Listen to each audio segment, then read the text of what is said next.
Hello दोस्तों, welcome to our channel earn for job. इस वीडियो में हम बॉम्बे प्रेसिडेंसी से लेकर महाराष्ट्र राज्य का निर्माण कैसे हुआ, इसके इतिहास के बारे में जानेंगे। इसके अलावा सभी मुख्यमंत्रियों के बारे में दोस्तों हम विस्तार से जानकारी प्राप्त करेंगे। दोस्तों आपको मैं बता दूं, महाराष्ट्र के मुख्यमंत्री में बहुत कम ही सीएम है जिन्होंने अपना टर्म कंप्लीट किया है। तो हम जानेंगे कि कौन से मुख्यमंत्री ने अपना कार्यकाल पूरा किया, किसके टाइम पर कौन से घोटाले हुए और 26/11 को जब मुंबई में अटैक हुआ था तो उस समय सीएम पद पर कौन थे। तो इसलिए दोस्तों वीडियो को एंड तक जरूर देखिएगा। हो सकता है वीडियो थोड़ी लंबी हो जाए, लेकिन आपको सभी महत्वपूर्ण जानकारियां प्राप्त हो जाएंगी। तो दोस्तों वीडियो स्टार्ट करने से पहले आपको मैं बता दूं, मेरे वीडियो जुड़ी अपडेट्स के लिए आप मेरे इन सोशल मीडिया हैंडल को ज्वाइन एंड फॉलो कर सकते हैं। सो बिना किसी डिले के वीडियो स्टार्ट करते हैं। और दोस्तों आपको मैं जब भी चीफ मिनिस्टर की लिस्ट बताती हूँ तो आपको मैंने बताया है भारत सरकार अधिनियम 1935 पारित हुआ था, जिसमें एक संघीय प्रकार की सरकार की परिकल्पना की गई थी और 1937 में प्रांतीय सरकार बनाने के लिए चुनाव हुए थे। तो ब्रिटिश इंडिया के टाइम दोस्तों बॉम्बे प्रेसिडेंसी प्रशासनिक प्रांत की स्थापना की गई, जिसका मुख्यालय बॉम्बे शहर में था। दोस्तों आपकी जानकारी के लिए बता दूं, 1843 से 1936 तक बॉम्बे प्रेसिडेंसी को बॉम्बे और सिंध के रूप में भी जाना जाता था और सन 1936 में बॉम्बे प्रेसिडेंसी से अलग कर सिंध को एक अलग प्रांत बनाया गया था। तो दोस्तों 1937 में बॉम्बे प्रांत में विधानसभा के लिए चुनाव हुए और उस समय बॉम्बे प्रेसिडेंसी विधानसभा में टोटल 175 सदस्य थे। दोस्तों 1937 के चुनावों में भारतीय राष्ट्रीय कांग्रेस ने बॉम्बे में चुनाव जीता, लेकिन सरकार बनाने से इनकार कर दिया। तो गवर्नर लॉर्ड ब्रेबोर ने धनजी साहब बोमन जी कूपर को एक अंतरिम मंत्रालय बनाने के लिए निमंत्रित किया। दोस्तों ये कूपर मंत्रालय अल्पकालिक था और फिर इंडियन नेशनल कांग्रेस पार्टी से बीजी खैर, इनका पूरा नाम बाला साहेब गंगाधर खैर, बॉम्बे प्रेसिडेंसी के प्रीमियर बने। इनका कार्यकाल दोस्तों 19 जुलाई 1937 से 2 नवंबर 1939 तक रहा। लेकिन दोस्तों 1939 में स्वतंत्रता आंदोलन के हिस्से के रूप में ब्रिटिश भारतीय प्रांतों के सभी कांग्रेस मंत्रालयों ने इस्तीफा दे दिया और बॉम्बे को 2 नवंबर 1939 से 30 मार्च 1946 तक राज्यपाल शासन के अधीन कर दिया गया। इसके बाद दोस्तों द्वितीय विश्व युद्ध की समाप्ति के बाद 1946 में एक बार फिर चुनाव हुए और इस बार भी कांग्रेस ने जीत हासिल की और बाला साहेब खैर के नेतृत्व में सरकार बनाई गई। और फिर दोस्तों 1947 में हमारा भारत स्वतंत्र हुआ और 1950 में बॉम्बे प्रेसिडेंसी बॉम्बे राज्य बन गया, जिसमें बहुत से भूतपूर्व प्रांतीय राज्यों को नए राज्य में शामिल किया गया और बाला साहेब खैर 1952 तक बॉम्बे राज्य के मुख्यमंत्री पद पर कार्यरत रहे। दोस्तों इनका जन्म 24 अगस्त 1888 को रत्नागिरी में हुआ। इनके बाद बॉम्बे के दूसरे मुख्यमंत्री रहे मोरारजी देसाई। इनका जन्म 29 फरवरी 1896 को बॉम्बे प्रेसिडेंसी के बुलसर जिला में हुआ था, जो वर्तमान में गुजरात का वलसाड़ जिला है। इनका कार्यकाल 21 अप्रैल 1952 से 31 अक्टूबर 1956 तक रहा और पार्टी भारतीय राष्ट्रीय कांग्रेस थी। दोस्तों इनके कार्यकाल में ही स्टेट रीऑर्गेनाइजेशन एक्ट यानी राज्य पुनर्गठन अधिनियम 1956 के तहत स्वराज्य और कच्छ राज्य, मध्य प्रदेश के नागपुर डिवीजन के मराठी भाषी जिलों और हैदराबाद राज्य के मराठवाड़ा क्षेत्र को जोड़कर बॉम्बे राज्य का विस्तार किया गया और बॉम्बे प्रेसिडेंसी के सबसे दक्षिण जिलों को मैसूर राज्य में स्थानांतरित कर दिया गया था। आप यहाँ मैप में भी देख सकते हैं। तो स्टेट रीऑर्गेनाइजेशन एक्ट के बाद दोस्तों यशवंतराव बलवंतराव चौहान बॉम्बे के सीएम रहे। 1952 इलेक्शन के फर्स्ट असेंबली में इनका कार्यकाल 1 नवंबर 1956 से 5 अप्रैल 1957 और 1957 इलेक्शन में यानी सेकेंड असेंबली में इनका टेन्योर 5 अप्रैल 1957 से 30 अप्रैल 1960 तक रहा।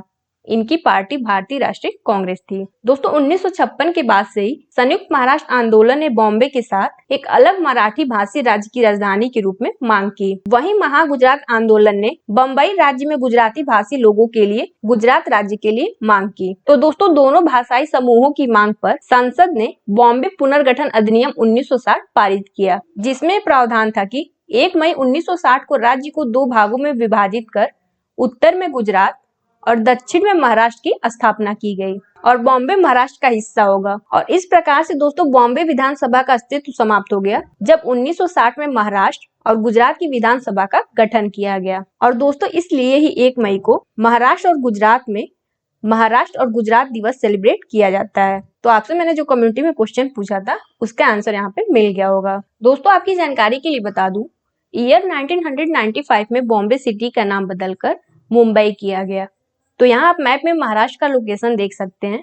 महाराष्ट्र की कैपिटल मुंबई है और यहाँ 36 जिले हैं और महाराष्ट्र में विधानसभा की सीटों की संख्या 288 है। तो दोस्तों अभी तक हमने बॉम्बे प्रेसिडेंसी के प्रीमियर, बॉम्बे के चीफ मिनिस्टर और महाराष्ट्र और गुजरात स्टेट के फॉर्मेशन के बारे में जानकारी प्राप्त की।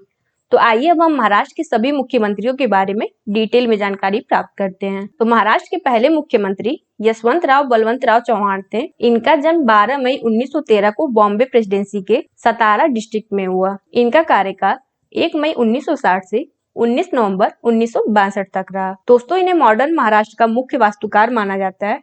ये लोगों के बीच आम आदमी के नेता के रूप में लोकप्रिय थे। मुख्यमंत्री के रूप में इनके कार्यकाल के दौरान लोकतांत्रिक विकेंद्रीकृत निकायों और कृषि भूमि सीमा अधिनियम के संबंध में कानून पारित किए गए थे। इन्होंने किसानों के हित में काफी काम किया और आपको बता दें कि किसानों की बेहतरी के लिए सहकारी समितियों को स्थापित करने में इन्होंने महत्वपूर्ण भूमिका निभाई। दोस्तों महाराष्ट्र के पहले मुख्यमंत्री के अलावा ये भारत के उप प्रधानमंत्री और 1962 में चीनी आक्रमण के समय जब कृष्ण मेनन को रक्षा मंत्री का पद छोड़ना पड़ा तो यशवंतराव चौहान ने डिफेंस मिनिस्टर का पदभार संभाला। फिर इन्होंने अपने पॉलिटिकल करियर में प्रधानमंत्री इंदिरा गांधी के कैबिनेट में गृह मंत्री, वित्त मंत्री और विदेश मंत्री के भी पद संभाले हैं। अगर आपको दोस्तों कैबिनेट मिनिस्टर की लिस्ट चाहिए तो आप इस आई बटन पर क्लिक करके प्लेलिस्ट को देख सकते हैं। दोस्तों इनके सम्मान में बहुत से जगहों को इनके नाम पर रखा गया, जैसे कि 1980 में सोलापुर जिले के उज्जैनी बैक वाटर का नाम यशवंत सागर रखा गया। 1984 में Yashwantrao Chavan college of engineering नामक इंजीनियरिंग कॉलेज नागपुर में स्थापित किया गया था। 1989 में महाराष्ट्र के नासिक में यशवंतराव चौहान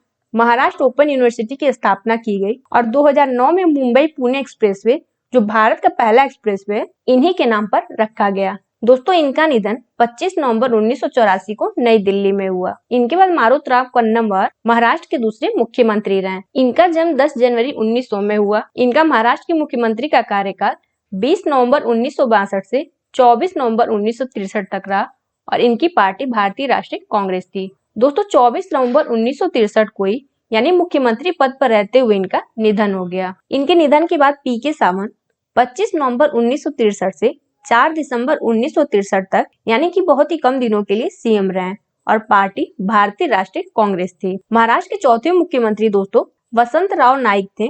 इनका जन्म 1 जुलाई 1913 को हैदराबाद स्टेट के गौहली में हुआ। इनका पहला कार्यकाल 5 दिसंबर 1963 से 1 मार्च 1967, दूसरा कार्यकाल 1 मार्च 1967 से 13 मार्च 1972 और थर्ड टर्म 13 मार्च 1972 से 20 फरवरी 1975 तक रहा। दोस्तों वसंतराव नाइक 2021 तक के महाराष्ट्र के सीएम पद पर सबसे लंबे समय तक सेवा करने वाले मुख्यमंत्री रहे हैं और इनका रिकॉर्ड आज भी बरकरार है। इन्हें दोस्तों महाराष्ट्र में हरित क्रांति का जनक माना जाता है। महाराष्ट्र का औद्योगिकरण काफी हद तक इनकी प्रगतिशील इंडस्ट्रियल पॉलिसीज की लेगेसी है। दोस्तों 18 अगस्त 1979 को सिंगापुर में इनका निधन हो गया। आपको बता दें कि महाराष्ट्र राज्य के यवतमाल सिटी में Shri Vasantrao Naik government medical college का नाम इन्हीं के सम्मान में रखा गया था। इनके बाद दोस्तों शंकरराव भाऊराव चौहान महाराष्ट्र के सीएम रहे। ये 2 बार महाराष्ट्र के सीएम रहे हैं। इनका पहला कार्यकाल 21 फरवरी 1975 से 16 मई 1977 तक रहा और पार्टी भारतीय राष्ट्रीय कांग्रेस थी। दोस्तों इनकी दूरदर्शिता से राज्य में सिंचाई परियोजनाओं को गति मिली, जैसे कि जैकवाड़ी, विष्णुपुरी, मनार, एल्दारी, मांजरा और पूर्णा जैसी कई परियोजनाओं की स्थापना में इनका महत्वपूर्ण योगदान था। इनके समय में दोस्तों महाराष्ट्र में रोजगार गारंटी योजना को गति मिली, कपास एकाधिकार योजना शुरू हुई और इन्होंने सचिवालय का नाम मंत्रालय रखा। दोस्तों आपको मैं बता दूं, ये प्रधानमंत्री राजीव गांधी के कैबिनेट में 1984 से 1986 तक होम मिनिस्टर और 1988 से 1989 तक फाइनेंस मिनिस्टर थे और second time PV Narasimha Rao के कैबिनेट में 1991 से 1996 तक गृह मंत्री का पदभार संभाले थे। दोस्तों 1977 के लोकसभा चुनाव में इंदिरा गांधी के नेतृत्व में कांग्रेस पार्टी जनता अलायंस से सत्ता खो गई और महाराष्ट्र में बड़ी संख्या में सीटों के नुकसान की जिम्मेदारी लेते हुए मुख्यमंत्री शंकरराव चौहान ने शीघ्र ही इस्तीफा दे दिया और इनकी जगह वसंत दादा पाटिल को नियुक्त किया गया। दोस्तों इनका पूरा नाम वसंतराव बंधुजी पाटिल है। इनका जन्म 13 नवंबर 1917 को बॉम्बे प्रेसिडेंसी के सांगली डिस्ट्रिक्ट में हुआ। इनका पहला कार्यकाल 17 मई 1977 से 18 जुलाई 1978 तक रहा। इसी वर्ष में दोस्तों कांग्रेस पार्टी विभाजित हो गई कांग्रेस यू और कांग्रेस आई में, और शरद पवार भी दोस्तों कांग्रेस यू में शामिल हुए थे। महाराष्ट्र के 7वें सीएम थे शरद पवार। इनका पूरा नाम शरद गोविंद राव पवार है। दोस्तों इनका जन्म 12 दिसंबर 1940 को पुणे डिस्ट्रिक्ट के बारामती सिटी में हुआ। और दोस्तों महाराष्ट्र के पहले मुख्यमंत्री यशवंतराव चौहान को इनका राजनीतिक गुरु माना जाता है। आपको मैं बता दूं, शरद पवार ने अपनी राजनीति की शुरुआत कांग्रेस पार्टी से की। फिर अभी मैंने आपको बताया था ये कांग्रेस यू में शामिल हुए थे। लेकिन जुलाई 1978 में शरद पवार ने जनता पार्टी के साथ गठबंधन सरकार बनाने के लिए कांग्रेस यू पार्टी छोड़ दिया और 38 वर्ष की आयु में ये महाराष्ट्र के सबसे युवा मुख्यमंत्री बने। इनका पहला कार्यकाल 18 जुलाई 1978 से 17 फरवरी 1980 तक रहा। फिर फरवरी 1980 में इंदिरा गांधी की सत्ता में वापसी के बाद इनके प्रोग्रेसिव डेमोक्रेटिक फ्रंट गवर्नमेंट को बर्खास्त कर दिया गया था। और पहली बार दोस्तों महाराष्ट्र में 17 फरवरी 1980 से 8 जून 1980 तक राष्ट्रपति शासन लागू रहा। इसके बाद दोस्तों 1980 के चुनावों में कांग्रेस आई ने राज्य विधानसभा में बहुमत हासिल किया और AR अंतुले ने मुख्यमंत्री का पदभार संभाला। इनका पूरा नाम अब्दुल रहमान अंतुले है। दोस्तों इनका जन्म 9 फरवरी 1929 को रायगढ़ डिस्ट्रिक्ट में हुआ और ये महाराष्ट्र के पहले मुस्लिम मुख्यमंत्री थे। इनका कार्यकाल 9 जून 1980 से 12 जनवरी 1982 तक रहा और पार्टी भारतीय राष्ट्रीय कांग्रेस थी। दोस्तों इन्होंने संजय गांधी निराधार योजना शुरू की और विधायकों की पेंशन की भी व्यवस्था की थी। दोस्तों बहुत से ट्रस्ट फंडों को स्थापित और कंट्रोल किया करते थे और इन्हीं में से एक ट्रस्ट था इंदिरा गांधी प्रतिभा प्रतिष्ठान ट्रस्ट। दोस्तों विपक्ष ने इन पर आरोप लगाया कि बिल्डरों से पैसे लेकर इस ट्रस्ट में जमा किए गए थे, यानी कि सीमेंट कटौती काल में बिल्डरों से सीमेंट अलॉट करने के बदले पैसे लिए गए। इसके बाद दोस्तों बॉम्बे हाई कोर्ट द्वारा इन्हें एक्सटॉर्शन यानी जबरन वसूली का दोषी ठहराए जाने के बाद इन्होंने मुख्यमंत्री पद से इस्तीफा दे दिया। हालांकि दोस्तों आपको मैं बता दूं, बाद में सुप्रीम कोर्ट ने इन्हें आरोपों से मुक्त कर दिया था। इनके इस्तीफे के बाद बाबा साहेब अनंतराव भोसले महाराष्ट्र के सीएम रहे। इनका जन्म 15 जनवरी 1921 को सतारा डिस्ट्रिक्ट में हुआ और इनका कार्यकाल 21 जनवरी 1982 से 1 फरवरी 1983 तक रहा और पार्टी इंडियन नेशनल कांग्रेस थी। दोस्तों मुख्यमंत्री पद की छोटी अवधि में इन्होंने कई साहसिक फैसले लिए और विभिन्न सुधारों को लागू किया, जैसे कि मैट्रिक तक लड़कियों के लिए मुफ्त शिक्षा की योजना, स्वतंत्रता सेनानियों की पेंशन योजना, गढ़चिरौली जिले का निर्माण और बॉम्बे हाई कोर्ट की औरंगाबाद बेंच का उद्घाटन शामिल था। इनके बाद दोस्तों 2 फरवरी 1983 से 1 जून 1985 तक वसंत राव पाटिल दूसरी बार महाराष्ट्र के सीएम रहे। दोस्तों वसंत दादा पाटिल ने शिक्षा के क्षेत्र में बहुत बड़ा योगदान दिया। 1983 से पहले महाराष्ट्र में कुछ इंजीनियरिंग और तकनीकी कॉलेज थे, इसलिए अधिकांश छात्र पढ़ाई के लिए दूसरे राज्यों में जा रहे थे। इन्होंने महाराष्ट्र में private engineering and technical college बनाने के लिए एक विधेयक प्रायोजित किया, जिसके बाद महाराष्ट्र इंजीनियरिंग और तकनीकी शिक्षा का केंद्र बन गया। और आपको मैं बता दूं, इन्होंने महाराष्ट्र में सांगली के पास बुध गांव में पद्म भूषण वसंत दादा पाटिल प्रौद्योगिकी संस्थान की स्थापना की। इनके कार्यकाल के बाद दोस्तों शिवाजी राव पाटिल निलंगेकर महाराष्ट्र के मुख्यमंत्री रहे। इनका जन्म 1 सितंबर 1931 को हैदराबाद स्टेट के निलंगा टाउन में हुआ और इनका कार्यकाल 3 जून 1985 से 6 मार्च 1986 तक ही रहा और पार्टी इंडियन नेशनल कांग्रेस थी। दोस्तों इनके ऊपर आरोप था कि इन्होंने अपनी बेटी और उसकी दोस्त की MD परीक्षा में मदद के लिए नतीजों में छेड़छाड़ की थी और इन आरोपों के बाद बॉम्बे हाई कोर्ट द्वारा इनके खिलाफ सख्त आदेश पारित करने के बाद इन्होंने सीएम पद से इस्तीफा दे दिया और दोस्तों लास्ट ईयर ही इनका निधन 5 अगस्त 2020 में हुआ। तो दोस्तों इनके इस्तीफे के बाद 12 मार्च 1986 से 26 जून 1988 तक शंकर राव भाऊराव चौहान दूसरी बार महाराष्ट्र के मुख्यमंत्री रहे। फिर दोस्तों सन 1987 में शरद पवार कांग्रेस पार्टी में वापस आ गए और जून 1988 में तत्कालीन प्रधानमंत्री राजीव गांधी ने महाराष्ट्र के तत्कालीन मुख्यमंत्री शंकर राव चौहान को केंद्रीय वित्त मंत्री बना दिया, जिसके बाद शरद पवार दूसरी बार राज्य के मुख्यमंत्री बनाए गए। इनका सेकेंड टर्म 7th असेंबली में 26 जून 1988 से 3 मार्च 1990 और फिर 8th असेंबली में 4 मार्च 1990 से 25 जून 1991 तक रहा। और दोस्तों आपको मैंने PM वाले वीडियो में बताया था, ईयर 1991 में लोकसभा चुनाव प्रचार के दौरान प्रधानमंत्री राजीव गांधी की हत्या कर दी गई, जिसके बाद अगले प्रधानमंत्री के रूप में PV नरसिंह राव और ND तिवारी के साथ साथ शरद पवार का नाम भी आने लगा था। लेकिन कांग्रेस संसदीय दल ने PV नरसिंह राव को प्रधानमंत्री के रूप में चुना और शरद पवार इनके कैबिनेट में रक्षा मंत्री बनाए गए। महाराष्ट्र के अगले मुख्यमंत्री रहे दोस्तों सुधाकर राव नाईक।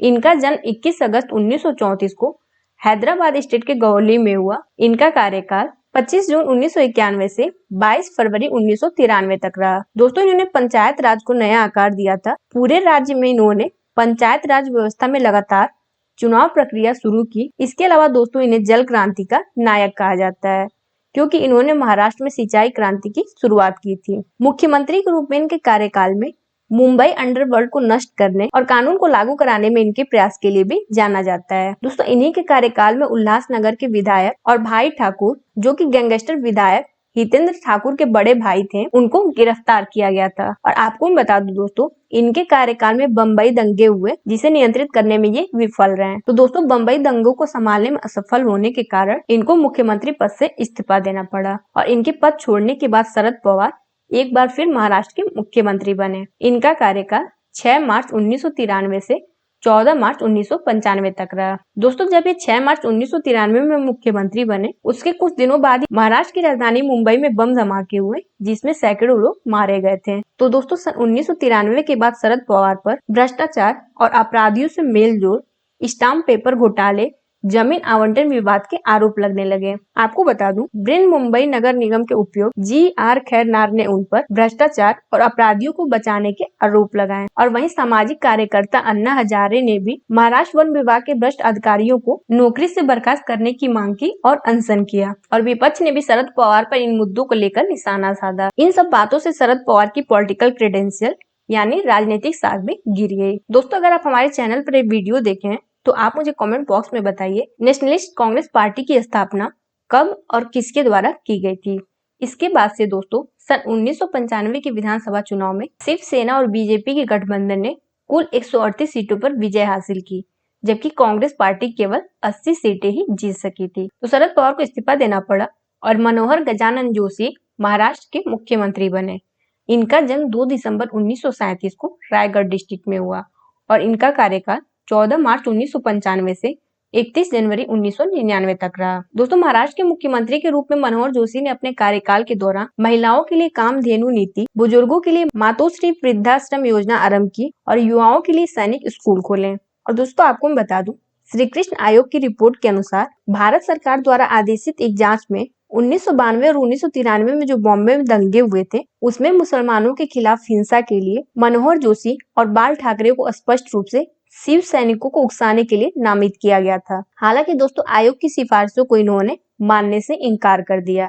इसके अलावा ये मुख्यमंत्री के रूप में अपने कार्यकाल के दौरान पुणे में लैंड के एक प्लॉट के आरक्षण में परिवर्तन से जुड़े घोटाले में उलझे हुए थे, जिसे इनके दामाद गिरीश व्यास द्वारा विकसित किया जा रहा था। दोस्तों मुंबई हाईकोर्ट द्वारा गिरीश व्यास के खिलाफ एक फैसला पारित करने और पुणे के एक आरटीआई कार्यकर्ता विजय कुंबर के गंभीर दबाव में इस आवास परिसर को अवैध करार देने के कुछ महीने पहले ही मनोहर जोशी ने इस्तीफा दे दिया। बाद में दोस्तों सुप्रीम कोर्ट ने उच्च न्यायालय के फैसले को बरकरार रखा, लेकिन मनोहर जोशी के खिलाफ आपराधिक जांच करने के आदेश को रद्द कर दिया। तो दोस्तों मनोहर जोशी के इस्तीफे के बाद नारायण राणे महाराष्ट्र के मुख्यमंत्री बने। इनका जन्म 10 अप्रैल 1952 को बॉम्बे में हुआ था। इनका कार्यकाल 1 फरवरी 1999 से 17 अक्टूबर 1999 तक रहा और पार्टी शिवसेना थी। इसके बाद दोस्तों 1999 के विधानसभा चुनाव हुए और इस चुनाव के बाद विलासराव देशमुख महाराष्ट्र के मुख्यमंत्री रहे। इनका जन्म 26 मई 1945 को हैदराबाद स्टेट के बबल गांव में हुआ। अब ये विलेज दोस्तों महाराष्ट्र के लातूर डिस्ट्रिक्ट में है। ये 2 बार महाराष्ट्र के सीएम रहे। इनका पहला कार्यकाल 18 अक्टूबर 1999 से 16 जनवरी 2003 तक रहा। दोस्तों अप्रैल 1995 से अक्टूबर 1999 तक विलासराव देशमुख ने मांजरा शुगर फैक्ट्री कॉर्पोरेशन के विस्तार में अपने आप को बिजी रखा था, जिसका उद्घाटन तत्कालीन प्रधानमंत्री राजीव गांधी के द्वारा किया गया था। इसके अलावा दोस्तों विलासराव देशमुख ने मंजरा चैरिटेबल ट्रस्ट की भी स्थापना की है, जो लातूर और मुंबई में कई कॉलेजों और स्कूलों जैसे मंजरा आयुर्वेदिक मेडिकल कॉलेज और अस्पताल, राजीव गांधी प्रौद्योगिकी संस्थान और सुशीला देवी देशमुख विद्यालय का संचालन करता है। दोस्तों लातूर जिले के विकास का श्रेय इन्हीं को दिया जाता है। दोस्तों पार्टी की राज्य यूनिट में गुटबाजी के बाद इन्हें अपना पद 16 जनवरी 2003 को छोड़ना पड़ा और सुशील कुमार शिंदे महाराष्ट्र के अगले सीएम बने। इनका जन्म 4 सितंबर 1941 को सोलापुर सिटी में हुआ। इनका कार्यकाल 18 जनवरी 2003 से 30 अक्टूबर 2004 तक रहा और पार्टी भारतीय राष्ट्रीय कांग्रेस थी। दोस्तों इन्हें 30 अक्टूबर 2004 को आंध्र प्रदेश के राज्यपाल के रूप में नियुक्त किया गया और इसके अलावा ये 2012 से 2014 तक प्रधानमंत्री मनमोहन सिंह के कैबिनेट में होम मिनिस्टर थे। तो सुशील कुमार शिंदे के बाद विलासराव देशमुख दोबारा मुख्यमंत्री बनाया गया। मुख्यमंत्री के रूप में इनका दूसरा कार्यकाल 1 नवंबर 2004 से 4 दिसंबर 2008 तक रहा। दोस्तों मुख्यमंत्री विलासराव देशमुख के दूसरे कार्यकाल के दौरान मुंबई सीरियल ब्लास्ट यानी 26/11 अटैक हुआ और उन धमाकों की नैतिक जिम्मेदारी लेते हुए इन्होंने अपने पद से त्यागपत्र दे दिया। दोस्तों इनसे जुड़े कुछ विवाद भी हुए थे, जैसे कि नवंबर 2008 में हुए मुंबई में आतंकी हमलों के बाद विलासराव देशमुख जब ताज होटल का जायजा ले रहे थे तो साथ में इनके बेटे अभिनेता रितेश देशमुख और फिल्म निर्देशक राम गोपाल वर्मा भी थे। इस घटनाक्रम के बाद उन पर यह आरोप लगा कि ये आतंकी हमले जैसे गंभीर मसले को भी इन्होंने बेहद हल्के तरीके से लिया। इसके अलावा दोस्तों शहीद सैन्य अधिकारियों के परिवारों के लिए बनाई गई मुंबई के आदर्श सोसाइटी घोटाला, राष्ट्रमंडल खेलों में पैसों की घपलेबाजी जैसे कई आरोपों से ये घिरे रहे हैं। इनके इस्तीफे के बाद दोस्तों अशोक राव शंकरराव चौहान महाराष्ट्र के मुख्यमंत्री बने। इनका जन्म 28 अक्टूबर 1958 को वर्तमान के मुंबई में हुआ। दोस्तों ये महाराष्ट्र के पूर्व मुख्यमंत्री शंकरराव चौहान के पुत्र हैं और महाराष्ट्र के इतिहास की यह पहली जोड़ी है जिसमें पिता पुत्र दोनों मुख्यमंत्री रहे। ऐसी ही जोड़ी दोस्तों उत्तर प्रदेश के मुख्यमंत्री की भी रही है। तो आप अगर यूपी सीएम का वीडियो हमारे चैनल पर देखे हैं तो उन मुख्यमंत्री का नाम आप कमेंट बॉक्स में जरूर बताइएगा। दोस्तों अशोक राव चौहान का मुख्यमंत्री कार्यकाल 8 दिसंबर 2008 से 15 अक्टूबर 2009 और फिर 7 नवंबर 2009 से 9 नवंबर 2010 तक रहा। दोस्तों इनके पर अपने मुख्यमंत्री पद का उपयोग करने और अपने रिलेटिव बैंक को फंड करने के लिए आरोप लगाया गया था। इसके अलावा दोस्तों अशोक चौहान ने नवंबर 2010 में आदर्श हाउसिंग सोसाइटी घोटाले से संबंधित भ्रष्टाचार के आरोप लगने के बाद सीएम पद से इस्तीफा दे दिया था। इनके रिजिग्नेशन के बाद पृथ्वीराज चौहान महाराष्ट्र के मुख्यमंत्री रहे। इनका जन्म 17 मार्च 1946 को इंदौर में हुआ और इनका कार्यकाल 11 नवंबर 2010 से 26 सितंबर 2014 तक रहा। दोस्तों राज्य में ruling party NCP and Congress गठबंधन टूटने के बाद इन्होंने महाराष्ट्र के मुख्यमंत्री पद से इस्तीफा दे दिया और महाराष्ट्र में दूसरी बार 28 सितंबर 2014 से 30 अक्टूबर 2014 तक राष्ट्रपति शासन लागू रहा। प्रेसिडेंट रूल हटने के बाद दोस्तों देवेंद्र फडणवीस, इनका पूरा नाम देवेंद्र गंगाधर राव फडणवीस है, महाराष्ट्र के सीएम रहे।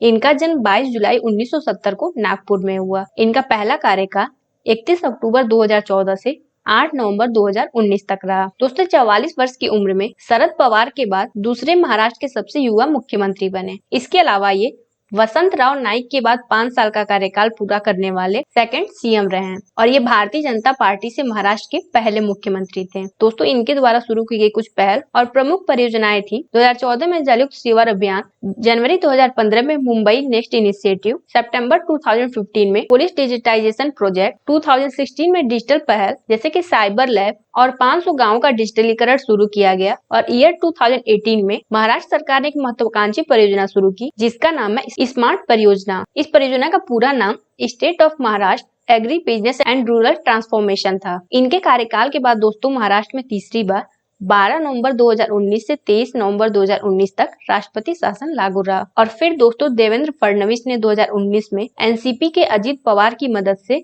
अल्पकालीन सरकार का गठन किया। हालांकि यह सरकार केवल 23 नवंबर से 26 नवंबर 2019 यानी कुछ दिनों तक ही चली। इस छोटी सी अवधि के दौरान दोस्तों इन्होंने वर्ल्ड बैंक के प्रतिनिधियों के साथ क्लाइमेट रेजिलियंस बैठक की अध्यक्षता की, मुख्यमंत्री के रिफंड सेल को फिर से शुरू किया और किसानों के लिए 5380 करोड़ रुपए की सहायता की मंजूरी दी। दोस्तों सुप्रीम कोर्ट द्वारा राज्य विधानसभा में फ्लोर टेस्ट का आदेश दिए जाने के कुछ घंटे बाद मुख्यमंत्री देवेंद्र फडणवीस ने महाराष्ट्र के गवर्नर को इस्तीफा दे दिया। बाद में इन्होंने कहा कि हमारे पास बहुमत नहीं है, अब हम विपक्ष में बैठेंगे। तो दोस्तों सेकंड टर्म में इन्होंने एक नया रिकॉर्ड बनाया कि अब तक के सभी महाराष्ट्र सीएम में इनका टेन्योर सबसे कम रहा। इनके बाद दोस्तों महाराष्ट्र के वर्तमान मुख्यमंत्री उद्धव बाल ठाकरे हैं। इनका जन्म 27 जुलाई 1960 को वर्तमान के मुंबई में हुआ। दोस्तों उद्धव ठाकरे शिवसेना पार्टी के संस्थापक बाल ठाकरे के बेटे हैं। इन्होंने महाराष्ट्र में सरकार बनाने के लिए शरद पवार और सोनिया गांधी के साथ गठबंधन किया और शिवसेना, राकंपा और कांग्रेस ने अपने गठबंधन का नाम महाविकास अघाड़ी रखा और इस प्रकार से 28 नवंबर 2019 को उद्धव ठाकरे ने मुंबई के शिवाजी पार्क में महाराष्ट्र के मुख्यमंत्री के रूप में शपथ ली। आपको बता दें कि दोस्तों इन्हें लेखन के साथ साथ फोटोग्राफी का भी बहुत शौक है। तो दोस्तों इस वीडियो को हम यहीं पर एंड करते हैं। आप मुझे कमेंट में बताइए वर्तमान में महाराष्ट्र के गवर्नर कौन है और आप ये भी बताइए इनमें से कौन कौन से सीएम का कार्यकाल आपको बेहद पसंद आया। दोस्तों आप मुझे कमेंट में बताइए महाराष्ट्र के मुख्यमंत्री की सैलरी कितनी है। तो दोस्तों उम्मीद करती हूँ आपको वीडियो पसंद आया होगा। अगर आपको ये जानकारी पसंद आई हो तो प्लीज वीडियो को लाइक और ज्यादा से ज्यादा शेयर जरूर कीजिएगा। दोस्तों अगर आप हमारे चैनल पर नए हैं तो हमारे चैनल लर्न फॉर जॉब को सब्सक्राइब करना ना भूलें। इस वीडियो को देखने के लिए आपका बहुत बहुत धन्यवाद।